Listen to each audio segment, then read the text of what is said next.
तर तिकडे सोलापूरच्या वैराग भागामध्ये सुद्धा वादळी वाऱ्यासह पाऊस झाला आणि त्याच्यामुळे द्राक्ष बागांचं मोठं नुकसान झालंय।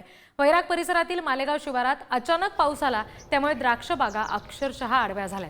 मालेगावचे शेतकरी सुभाष घोडके यांच्या 1 एकर द्राक्ष बागेला मोठा फटका बसलाय। ऐन काढणीला आलेली द्राक्ष होती, मात्र ती जमीनदोस्त झाली, त्यामुळे 15 ते 20 लाख रुपयांचं आर्थिक नुकसान झाल्याचा दावा शेतकऱ्यांनी केलाय आणि आता या नुकसानाची पंचनामा केला जाऊन भरपाई मिळावी अशी मागणी शेतकरी करतायत। दृश्य आपण बघतोय, काढणीला आलेली ही द्राक्ष बाग आहे। द्राक्षाचे घड या सगळ्या संपूर्ण बागभर पसरलेले आपण बघतोय, पण अवकाळीनं हे नुकसान केलेलं आहे।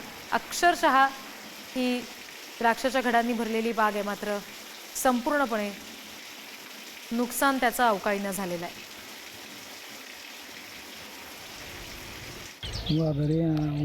वारा आणि पाऊस, वादळी वारा आणि पाऊस, त्यात म्हणजे 1 हेक्टर बाग माझी कोलमडलेली आहे।